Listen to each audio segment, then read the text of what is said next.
On December 14, 1799, American icon and former president and general that led the United States to victory, with the help of thousands, in the war for independence known commonly as the Revolutionary War. Washington had fallen ill on December 12th, going into the cold weather, whereupon his condition worsened quickly, and one of the first strange events of this whole case is that news of his death reached Congress even before Congress knew he was sick. Though he did die at his home in Mount Vernon, Virginia, as requested in his will, and he was buried there. It was common medical practice to bleed out an ill patient, even for a throat infection of his epiglottis, which is commonly caused by dirty hands entering the mouth, perhaps to adjust his teeth. I've had an epiglottis infection, and it was not life-threatening. Through the years, it has been speculated that Washington was bled out by his doctors. The nation fell into mourning. Congress declared a formal day of mourning, and major cities held solemn ceremonies. This, however, is not the story we are about to tell, and its wicked web of deceit, lies, and self-promotion that ensued after the death of Gulielma Elmer Sands, also referred to as Gulielma Elmore Sands, after her disappearance on December 22, 1799, and discovery of her body on December 24, 1799, by 4 men and a boy, one of those men a relative of Sands, named Elias Ring. They had been tipped off by some children that there was a muff floating in the water as they went to draw water. From what we know from reports over 200 years ago is that there was some limited public access to this well. But here is more conflicting information. The well was owned by the Manhattan Company, a private firm established to provide water to New York City. Very big business, it would seem. Even more interesting is, whom I am not suggesting any guilt on Levi, is that the Manhattan Company was owned by his far more successful brother Ezra Weeks. The Manhattan Company used hollowed-out logs of length as their piping, which left the water unpotable at times due to rot. Nevertheless, the Manhattan Company continued on until 1840 or so.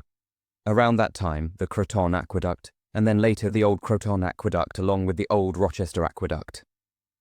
It should be mentioned that Elmer had confided Catherine Ring, same last name as the man who found Elmer, who was a cousin that Levi and her planned to elope that night.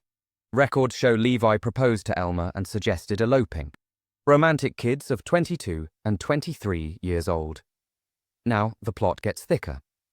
Levi was a carpenter, Ezra a powerful businessman not held to just faulty waterworks. In fact, at this time, Levi was working on a house in Harlem called Hamilton Grange, which was financed by Ezra Weeks. Reportedly, Alexander Hamilton owed Ezra Weeks nearly $500,000 in today's buying power. But do not be discouraged by that, as it is said, he took the case pro bono, and Hamilton was distressed at people's rush to judgment against Levi and wished to champion his cause. It was also a highly publicized case in New York City, good publicity for his Federalist Party, which Washington was part of. Yet there is another figure who was not a Federalist, but worked with Hamilton in Levi's defense. Aaron Burr, a former friend of Hamilton's turned bitter enemy, who was leading the Democratic-Republican Party with Thomas Jefferson.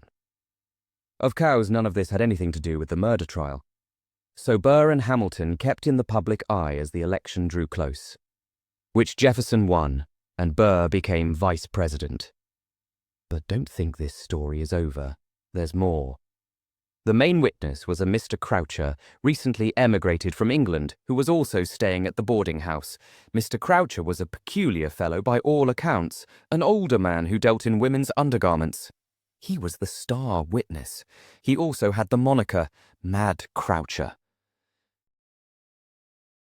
His full name was Richard David Croucher, who in his testimony called Levi a puppy. It was also well known that Mr. Croucher had made inappropriate comments to Elmer and even exposed himself. The prosecution, in my opinion, made the outrageous claim that Levi murdered Elmer after having sex with her, faking a plan to elope. There's more!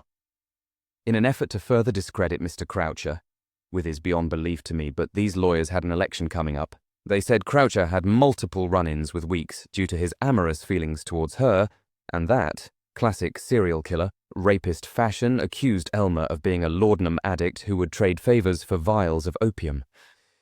I wish it ended here, but it doesn't. Forgive me. One interjection here. Mr. Croucher accused Levi of murder before Elmer's body was found.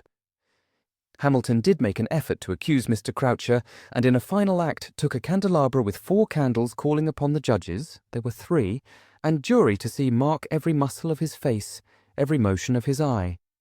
I conjure you to look past that man's countenance and to his conscience.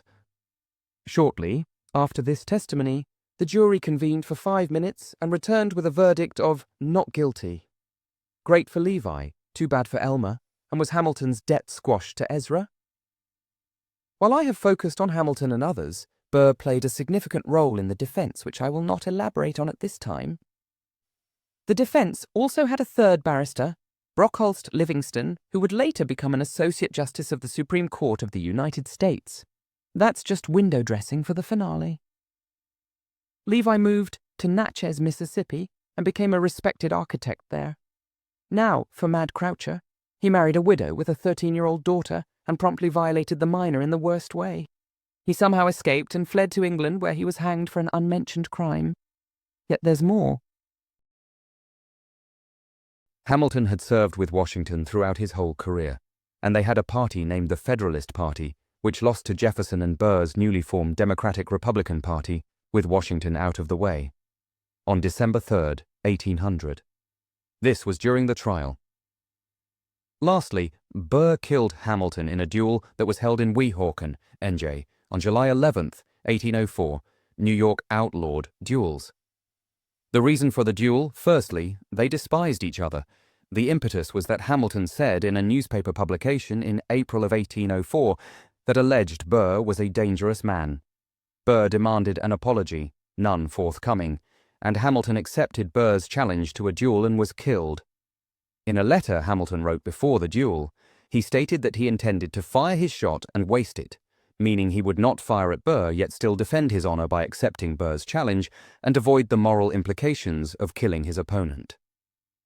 Later, Burr stated that if Hamilton indeed intended to throw away his shot, that it was contemptible if true. And that is one heck of a story. Thank you for listening, and please like and subscribe. This took a lot of work, and it would mean a lot if you gave a thumbs up and sub. Peace and love.